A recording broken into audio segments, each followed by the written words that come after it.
ang nag-i-stand firm, nagpapakatatag sa lugar na hindi tama. Ngayong umaga po, siguraduhin nyo na tama yung tinutungtungan mo bago mo ipasok ang paa mo, bago mo ilublob ang paa mo, kasi ang ibig sabihin when we say stand firm is ibaon mo ang paa mo doon sa tinutungtungan mo at ikaw ay tumayo, magpakatatag. Amen? Amen. Dahil kapag naibaon mo ang paa mo sa tamang lugar, amen, you will never be moved. You will never be shaken. Amen. And no one can push you back. You will Amen. become an overcomer. Amen? And more than conquerors. Kaya Amen. siguraduhin po natin na tama yung tinutungtungan po natin. At kapag tumungtong ka kay Kristo at nakatungtong ka sa tamang lugar, if you are standing at the right place, then begin to bury your feet there so you will be able to stand firm. Amen? Amen po. So dito sabi niya, stand firm. Kung titingnan po natin sa original po na word nito, ay ilublob mo, itanim mo. Kasi sa Hebrew Concordance po, tiningnan ko doon is, sabi niya, primitive root.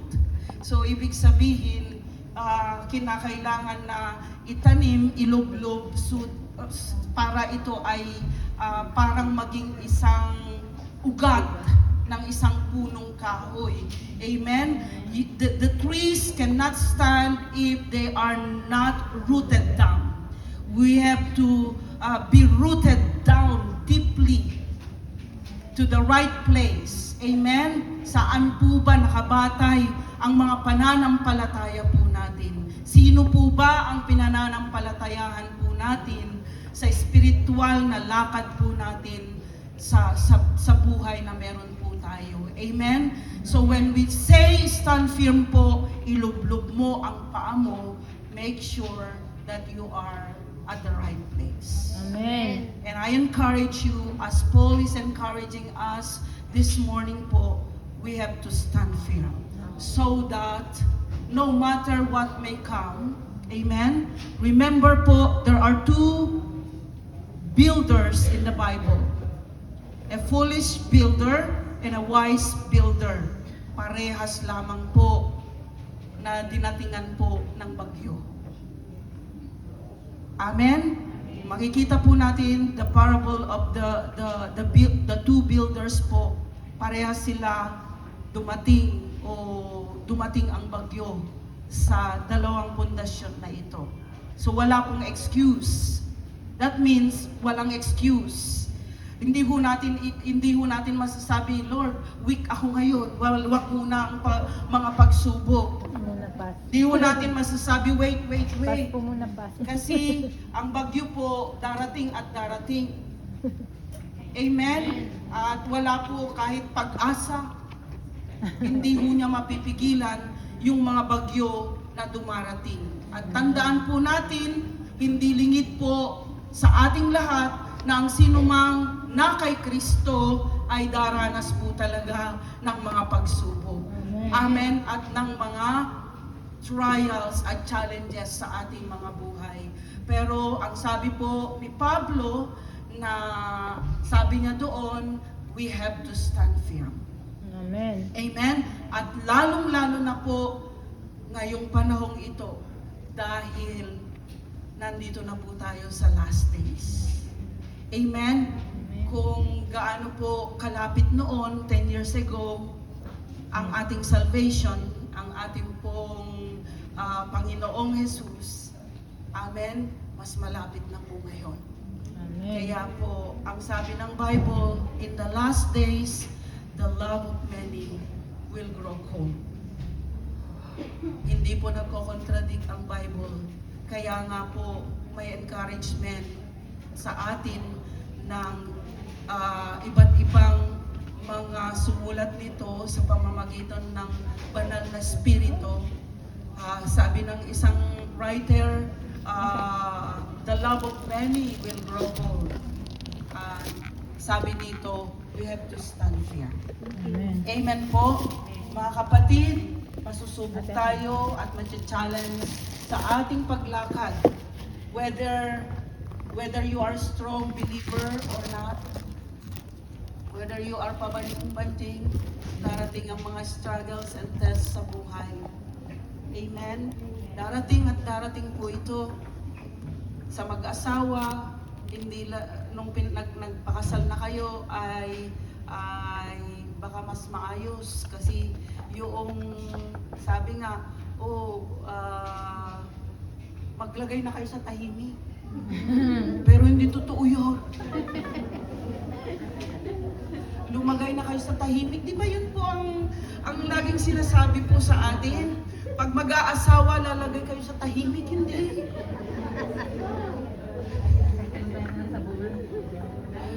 Tumatawa kayo kasi totoo.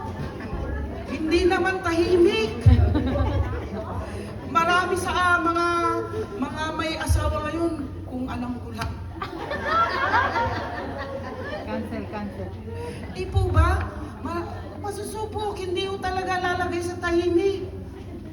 Dahil masusubok, doon na po ang start pala ng pagkakilala ng tunay. Kasi pag mag-boyfriend pa lang kayo at nanliligaw pa lang, magaganda lahat ang nakikita mo. Pero pag malalagay na kayo sa tahimik, Nalaglag na ng pusa. amen? So lahat po tayo, Hindi na sinugkat. masusubok po. May pagliliglig, may bagyo na dumarating. Amen. Amen? Sa ating paglilingkod, I would like to focus on serving the Lord because this is what Paul is telling us. Sa paglilingkod sa Panginoon, hindi pwedeng hindi tayo magkakaroon ng mga pagsubok.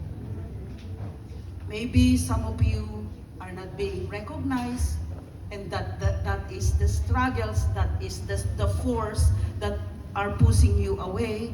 But sabi ng Bible, stand firm. Sino bang pinaglilingkuran mo? Tao o si Lord? Saan ka ba talaga tumayo at nakatayo? Bakit pag dumarating na hindi ka na-appreciate, hindi ka na-recognize, tutumba ka na? Saan ba talaga nakatayo ang mga paa mo bilang mananampalataya ni Kristo? Mayroon niyang kiskisan, may mas magaling, o may naggagaling-galingan lang, o may sobrang galing.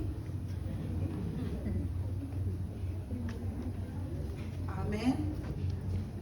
So, pag dumating yung mga kiskisan na yan, sa ministry, sa pagsiserve natin sa Lord, hindi naman po lahat positive ang sasabihin sa iyo. Kasi may mga mapuna, nakikita yung negative, mayroon naman puro positive ang nakikita. Paano na kung puro negative ang nakikita? Saan ka ba talaga nakatayo sa paglilingkod mo? Bakit ka tutumba ngayon?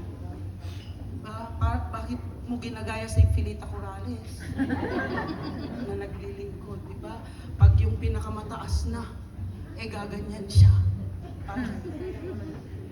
Di ba? Pag nandun na tayo sa magandang accomplishment na ginagawa o pinagagawa ng Lord sa atin, bakit doon ka tutumba, doon ka give up? Amen? Ang sabi ng Bible po, let us be strong. Hindi po lahat ay magkakaunawaan in the ministry. Very unique nga tayo, bawat isa very unique. Pero sa pag-create ng Lord sa atin na very unique, pag pinagsama-sama yan, maganda po. Pag pinagsama-sama ang mga kakayanang yan, mas malaki po ang ma-accomplish ng buong church. Amen? Kaya po, si Pablo sabi niya, stand firm. let nothing move you. Hindi yung hindi ka kinibo, binulyawang ka, hindi ka in-appreciate, hindi nagpasalamat sa'yo, hindi ka pinansin, ay tutumba ka na, tatalikod ka na, o pinagalitan ka, kinorek ka. Bakit ako na lang laging nakikita ni Pastora? Buti nga nakikita kita. Pag nakikita kita, nagre-reklamo ka. Pag hindi kita nakikita, nagre-reklamo ka pa rin. Saan ako lulugar? Pag pinansin kita ng pinansin, galit ka. Pag hindi kita pinapansin, galit ka pa rin.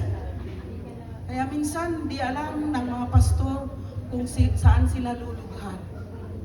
O mga taga Jerusalem, taga Netanya, taga Hersliya, Gisi. Amen? Let's wake up. Hindi po natin hawak lahat ng mga oras. The clock is ticking. While the clock is ticking, while your clock is ticking, tayo ng mabuti. Pagpakatatag po tayo for the glory of God. Amen. Amen? Hindi po sana tayo mag-give up sa naumpisahan na po nating magandang work before the Lord. Amen? Because He who began a good work in you will be faithful. Amen? Amen. Siya na tumawag, pumili sa iyo at nag-umpisa ng magandang bagay sa buhay mo, hindi kanya iiwan. Amen. He will make sure that you will go through until you reach your destiny. Amen. Hindi ka niya iiwan, hindi ka niya pababayaan. Nandiriyaan siya, tutulungan ka niya hanggang marating mo yung plano ng Diyos sa buhay mo. Magpakatatag ka, kapatid. May mga problema tayo, oo. Ngayon po, pamahal ang bilihin. Pamahal ang mga bayarin. I was so blessed with the testimony of our brother and Brother Larry and Sister Glenda. Inilaban niya, he stood firm na kailangan makapaglingkod ako sa Lord. Minsan po, natatempt tayo at ang ginigive up po natin lagi si Lord. But I was so blessed that he stood up. Tingnan nyo, hindi siya naghanap ng trabaho. Ang trabaho ang naghanap sa kanya. Amen. Ngayon, patur-tur ka na lang, brother and brother. And that is your reward for standing firm na ipinaglalaban mo ang Diyos sa buhay mo. Ngayon po, ang inilalaban natin para makasurvive sa mundong ito. Nakon or lo nakon? Iyon lagi ang inilalaban po natin at napapabayaan po nating ilaban ang Diyos na pinanggagalingan ng ating mga buhay. Pinanggagalingan ng sustenance ng ating mga buhay. Church, Paul even said, fight a good fight of faith. Amen. Amen. Because there are benefits when we stand firm. At gusto kong makita ho natin na kapag tayo tumayo, kahit na gaano man kagrabe ang mga pagsubok natin spiritually, alam niyo po, the enemy comes to steal, kill, and destroy. At yan po ang number one na layunin ng kaaway. Ayaw kanyang masaya. Ayaw niya ang church na tahimik at masaya, na naglilingkod sa Lord. Kapag tayo nagkakaisa, meron patibong ang kaaway para guluhin tayo, nakawin ang kasiyahan po natin. Sana po, you stand firm. Hindi ikaw ang paggamit. Kasi hindi naman po pwedeng pupunta si Satan diyan magpapakita sa atin kasi tatakbo tayo dahil sa itsura niya. Gagamit at gagamit po siya ng isa. Huwag tayo magpagamit para manakawan tayo ng victory, ng joy sa ating kalagitnaan. Sana po, as a church, We continue to fight a good fight of faith. Amen. Hindi po aksidente na magkasama-sama po tayo sa iisang church. At magkapit kamay po tayo, magbalikatan para po i-accomplish ang pinagagawa ng Lord sa atin sa bansang ito. Amen? Because if we work together with a good heart, with a sincere heart, alam ko po na pagpapalain tayo ng Panginoon. Stand firm po. Hindi lahat mag-a-agree sa iyo. Hindi lahat ay aayon sa iyo. Amen? Ang problema po, ang gusto natin kasi laging tayo yung nasusunod. Amen? Kung tayo po marunong magbigayan in the ministry, walang away po. Kung tayo po ay tunay na nagmamahalan at nag-uunawaan, alam ko po na magiging maayos po ang ating mga gagawin o ginagawa sa harapan po ng Panginoon. Amen? Kung tayo po ay tunay na nananampalataya, tumatayo sa pangalan ng banal na Diyos na ating tagapagligtas, alam ko po na kahit gaano man kasakit, sometimes ang offense dumarating po. Kapag hindi ka offense proof, talagang papasok sa puso mo at ikaw ay pagmumulan ng sama ng loob, pagmumulan ng sama ng loob, yung offense na yan, at ayan ang magiging dahilan para ikaw ay matumba sa kinatatayuan mo. Kaya, church, the Bible says, we have to stand firm. Instead po na pagtuunan natin ng pansin ang mga negative na bagay, anong sabi niya? In the midst of those bagyo, those pagsubok, anong sabi niya?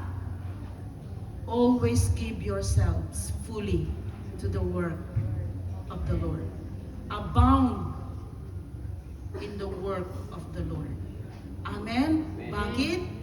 Your labor in the Lord is not in vain. Amen. Sa pagpapakatatag mong yan, sa pagtitiis mong yan, amen, na kahit na nasasaktan ka, but you endure, nasasaktan ka sa mga pagsubok at challenges sa buhay, but then you stand strong and you continue to serve the Lord. Hindi ka namumove kahit na hindi ka nila ma-appreciate, hindi ka nila ma-recognize, o hindi ka nila pinapansin, o wala na lang tama sa ginagawa mo. But if you continue to serve the Lord with all your heart, with humbleness and humility, your labor in the Lord is not in vain. Amen. Hindi mawawalan ng kabuluhan yaang pag-silent mo na lang. Sa mag-asawa, hindi mawawalan ng kabuluhan para sa kapayapaan po pag nag-giveaway ka. Amen. Amen? Amen. Amen po. Amen. Amen. Sa mga kababaihan, sa mga kalalakihan, sa asawang lalaki, sa asawang babae, hindi ka mawawalan, hindi mawawalan ng kabuluhan yung pagpapakumbaba mo.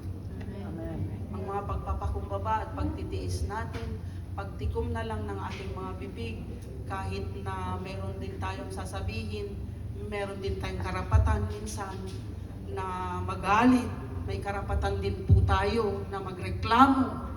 Pero sa pagtitiis natin at pagtikom ng ating mga bibig at palagpasin na lang ang mga bagay na yun, yung pagtitiis mong yun will not be in vain. God will gonna reward us. You know, when we stand strong, church, we will experience the unlimited and abundant protection of God, the unconditional protection of the Lord. Sabi niya sa Genesis 28:15, I will be with you even to the very end of the world. Genesis 28:15, God promised to Israel. Anong sabi niya? What's more, I will be with you. I will protect you wherever you go. I will someday bring you safely back to this land. I will be with you constantly until I have finished giving you everything I have promised. Hallelujah. Pwede mo bang palakpakan natin ang Panginoon sa pangako na ito? Kapag tayo po ay mananatili na nakatayo, na matatag sa ating paglilingkod sa Panginoon, andito po ang unlimited, unconditional po na protection ng Panginoon sa atin. In Psalms 121 verse 8, Psalms 121 verse 8, may promise ang Lord sa atin mga kapatid, even in Isaiah 40:31. So habang po nilalabas po ni Brother Larry ang mga verses, sabi niya, the Lord keeps watch over you as you come and go, both now and forever. That's the promise of God. If we keep on standing firm in our faith, if we keep on standing firm in serving the Lord. Amen. Sa ating pananampalataya, pag pinanghawakan po natin ito at tumatayo tayong matibay hanggang siya ay dumating. Anong sabi niya? Hanggang siya ay dumating. Forever and ever, I will keep watch over you as you come and go. He will bless, He will watch us, He will protect us as we come in and as we go out.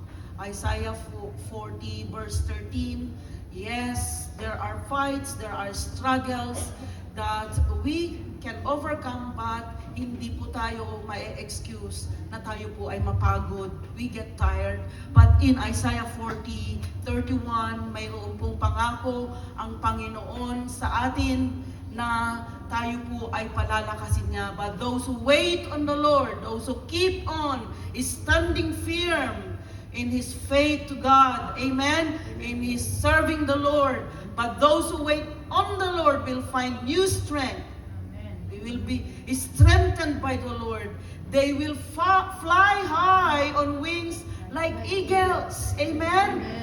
Though kahit na malakas ang mga current sa buhay na ito, I mean, the current, the waves na dumarating sa ating mga buhay, mga malalakas ito, at minsan nakakapagod, minsan dumarating po na tayo mapanghinaan, but God promised us that we will fly on high like the wings of the eagles. Amen? We may run, but we will not grow weary. We will walk, but we will not fail. That's the promises of God to us. So church, keep on standing strong. Amen. The Lord had promised po na hindi niya tayo iiwan, hindi niya tayo pababayaan, at patuloy na magbabantayan po tayo ng Panginoon ngayon at magpakailanman. Amen? At ang pangalawa po na benefits po is blessings and breakthrough. If we keep on standing firm in the Lord, in our faith, in our serving the Lord, no matter what may come, meron man pong mga hurt, mga wounds, mga misunderstanding, mga problema po, ang promise ng Lord sa atin ay blessings at breakthrough. In Philippians 4:19-20, Philippians 4:19-20, sa mga nagsusulat po, nagre-record po ng mga verses, may blessing po at breakthrough lagi sa mga patuloy na nagpapakatatag sa kanyang buhay. Amen? Patuloy na nagpapakatatag bilang nanay, bilang asawa, bilang worker sa church, amen? Bilang metapel sa mga amo. Alam niyo po na may blessings at may breakthrough kapag tayo po ay patuloy na nagpapakatatag. Ang sabi niya, and this same God who takes care of me, sabi ni Pablo, sa Diyos na nag-aalaga sa akin, ay the same God, sabi niya, will supply all your needs from His glorious riches, which have been given to us in Christ Jesus. May pangako po ang Diyos na pagpapala at breakthrough kapag tayo po ay nanatiling matatag. Amen? Ephesians 1:3.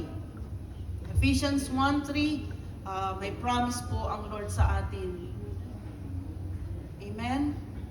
Let us stand strong, stand firm. Let nothing move us.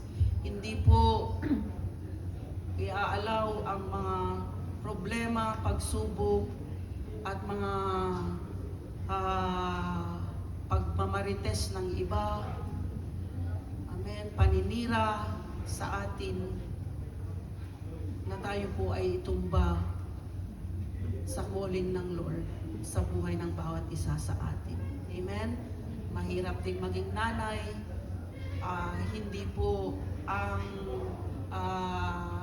kawalan ng respeto ng anak minsan o katamaran ng anak ang magpapatumba po sa atin, sa calling natin bilang nanay o tatay sa kanila. We have to stand strong. Amen? As we serve the Lord, we have to, as we obey the Lord in the calling that He has called us to do, we have to stand strong. Amen? Anong sabi po ng Ephesians 1:3, how we praise God, the Father of our Lord Jesus Christ, who has blessed us with every spiritual blessing in the heavenly realms because we belong to Christ. Church, may promise po na blessing ang Panginoon sa atin at mga breakthrough sa buhay po natin. Amen. Siya po na tumawag ay tapat hanggang sa wakas. Asahan po natin na ang pagpapala ng Diyos ay patuloy na aagos sa buhay po natin. We don't rely to people, we don't rely to our employers, we don't rely to our strength. Baka may mga nagsasabi diyan, bata pa ako. Marami pa akong kanin na kakainin. We never know. Amen. Ang Lord lang ang may hawak ng orasan. At siya lang po ang may kapangyarihan na bigyan ng kapangyarihan ang mga kamay ng iyong orasan sa pagtakbo nito. But God has the power to stop your clock anytime, anywhere. Amen? Amen. Amen po. Kaya po mga kapatid, we don't rely in our own strength, own understanding po, but we rely on the power of God and the strength of God every day, so we will be able to stand strong as we continue in this life that He has given us. Amen? Amen po. And divine restoration. When we stand strong, may divine restoration. Ano po yun? Salvation. Non-stop po ang pagliligtas ng Lord sa atin every day. Alam niyo po, ang mga accident hindi natin inaasahan. Ate Sally, the Lord will heal you completely in Jesus' name. Just a week ago, alam niyo po, naranasan ko ang salvation ng Panginoon. I was almost hit by a car, a rushing car. Nasa gitna po ako ng kalsada. But the salvation of the Lord came. Para niya akong binitbit pabalik sa gilid ng kalsada. Hindi ako pwede mag-stay sa isa po. So, how He had saved me. And church, there is divine salvation when we stand strong in the Lord. Amen? There is divine healing. How many sickness that I went through, but He healed me. I was almost died, not only twice, thrice, but God had healed me. That's the promise of God when we continue to stand strong. Divine healing, salvation, deliverance, restoration of relationship. Mag-stand strong ka lang. Alam niyo po, may mga patutuo po. Pag-asawa po, isa tayong sister sa Herzliya, sa Tel Aviv, na ilang taon na sila na nagkahiwalay, may 20 plus years. Pero ni-restore ng Lord ang relationship nila. Amen? Amen? Amen. Kasi she stood up strong. She did not give up. Kasi pinabayaan na rin niya yung asawa niya eh. Basta nag-concentrate siyang maglingkod sa Lord. Nagkaroon ng mga restoration sa buhay niya. Nagkaroon ng restoration in relationship, in family problems. Tutulungan tayo ng Panginoon para ma-overcome natin ang anumang mga problema na dumarating sa pamilya. Mga financial na problema, i-restore ng Lord. Amen? He will restore mga nawala, mga naubos, mga pagkakamali na nagawa po natin na desisyon dahil inoperan tayo ng mga gold na yan, ng mga kung ano-ano pa mang yan, business na yan, and with good intention po na lumago ang mga pera natin. Minsan ay nagkamali tayo, and when we tell God, Lord, nagkamali ako, sorry po, hindi kita pinakinggan, sorry po, patuloy po akong maglilingkod sa inyo. He will restore back. Amen? Magkakaroon po ng divine restoration sa buhay po natin. Huwag lamang po tayong mag-give up, tumigil. Amen? Nakita po natin si Joseph, hindi po siya nag-give up kahit ilang struggles, testing sa kanya, pero hindi siya nag-give up. Narating niya ang palasyo. Amen? Ang pangako ng Diyos sa kanya. Amen? Naging leader siya sa buong Egypt na naging rason na napakain niya ang mga tao, pati na ang Israel. Amen? Si Ruth, di siya give up. Where you go, I will go. Where you live, I will live. Where you die, I will die. Your God will be my God. Hallelujah.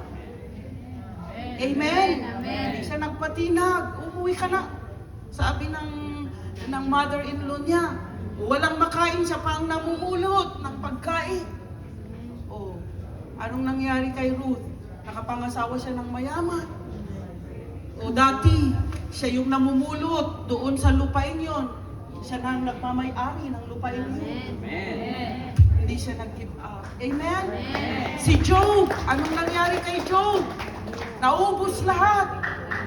Pero hindi siya nag-give up, nanatili po siya sa kanyang pananampalataya, paglilingkod sa Diyos. Anong sabi ng Bible in Job 42 verse 10 to 17? Ano po ang nangyari sa kanya?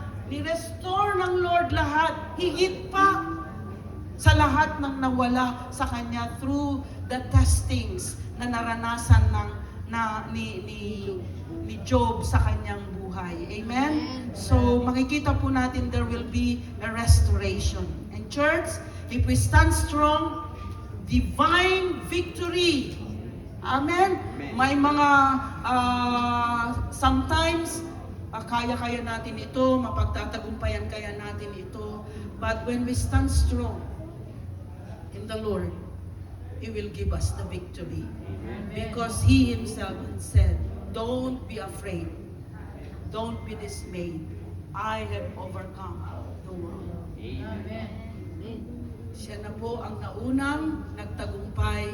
Kaya tayo po na tumatayo at nagpapakatatag sa ating pananampalataya sa Kanya ay mararanasan po natin ang divine victory ng Diyos sa ating mga buhay. Kahit anong klaseng tribulation pa ang dumating, we will have the divine victory of God. So don't lose hope, don't be afraid, don't be dismayed. Amen? Don't be dismayed. Magpatuloy lamang po tayo at magpakatatag sa ating pong paglilingkod sa Panginoon. Amen? Amen. Amen po. At ito po yung mga some of the benefits. Marami pa po na mga blessings sa atin kapag tayo po ay patuloy na nagpapakatatag sa ating pong paglilingkod sa Panginoon. Our labor in the Lord is not in vain.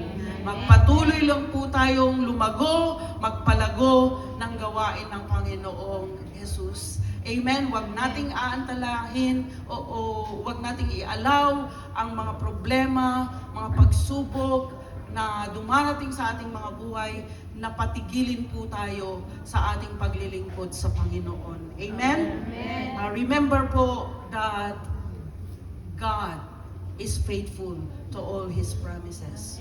Actually po, I did not talk to the person who made the backdrop.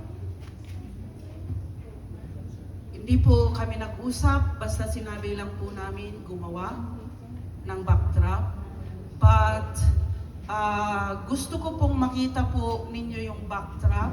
I don't know kung ano yung nasa puso niya na gumawa nito. But when I saw it, I saw the message of God. Actually, sa pagtingin nyo pa lamang po nito, may sermon na yan. Kahit hindi na ako magsasasalita dito. Look at the backdrop.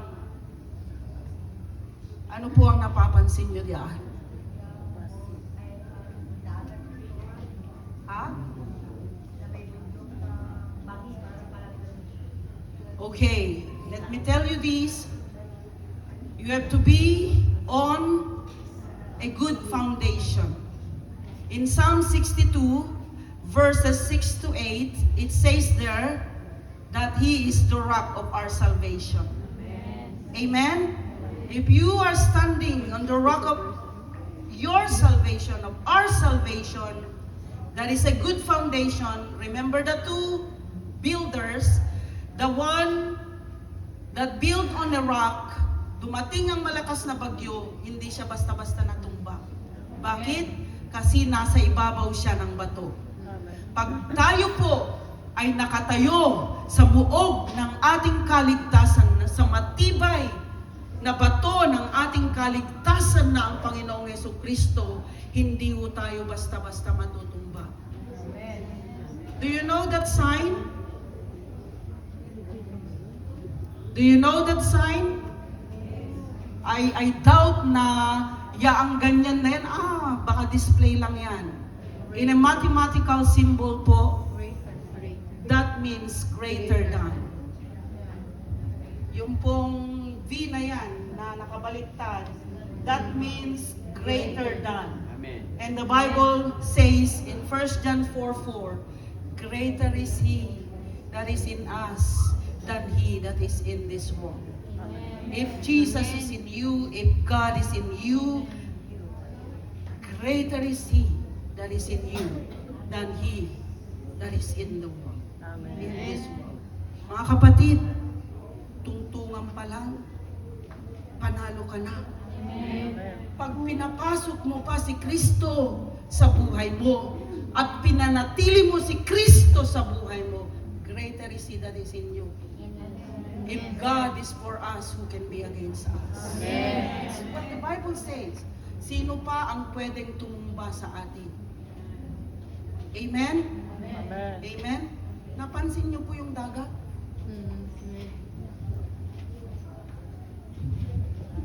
Yan lang yung nakita kong dagat na walang alon.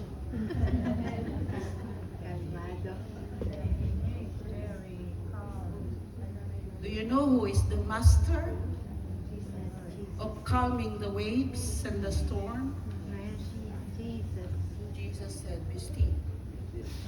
Amen. So no matter how great will the storm will come, if you are on the top, at tungtong ka sa bato ng iyong kaligtasan at pinanatili mo si Jesus sa buhay mo, ang mga bagyo tatahimik. Tingnan nyo yung alon. Pag ganyan, hindi pa ganito. Na-observe nyo po yung alon? Ako po, nung nakita ko po itong backdrop na ito, naiyak po ako kasi nandyan na yung sermon. Yung alon pa ganyan, hindi pa ganito. Ibig sabihin po, if you stand strong, amen? If you continue to stand strong, amen? Making Jesus the rock of your salvation, and pananatilihin mo si Jesus sa buhay mo, amen? Ang banal na spirito sa buhay mo, magkakaroon ng impact. Instead na ikaw ang aapektuhan, ikaw ang aapekto. Yung wave, tingnan niyo po, may ripple mula sa kinatatayuan ng tao, may ripple pa ganyan. Amen?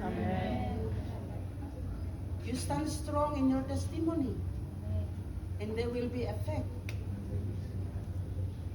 You stand strong, kalaban mo talaga yung banal na buhay. You stand strong na hindi ako pa-aapekto kahit saktan nila ako. Physically, emotionally, I will be standing strong. I will not let them affect my service to the Lord. I will not allow anyone to destroy my testimony, my faith to God. Ako, tayo, mga kapatid, ang dapat mag-apekto sa kanila. Hindi sila ang mag-aapekto sa atin at tayo ang pabababain nila. Ang patutuo natin ang magdadala sa kanila sa Panginoon. Amen. Amen? Church, keep on. Don't let anyone destroy your good heart. Huwag mong ialaw ang sinuman na sirain yung pusong pinabago mo na kay Lord. Salita lang yan. Huwag kang papaapekto. Chismis lang yan. Huwag kang papaapekto. Problema lang yan. Huwag kang papaapekto. Pera lang yan. Huwag kang papaapekto kasi pera will come and go. Those are invaluable things. Mahalaga po yung puso natin. Stand strong. Amen? Papakatatag po tayo. Ilaban natin ang mga patutuo natin sa Panginoon. Amen? Anumang sabihin nila, anumang ginagawa ng kaaway para i-discredit tayo. Ang Diyos po, ang Diyos lamang ang may kapangyarihan na siyang nagpatawad at naglinis sa ating mga buhay. Amen? Church, let's all stand up and I want you to just ask the Lord. And may the song that we are going to sing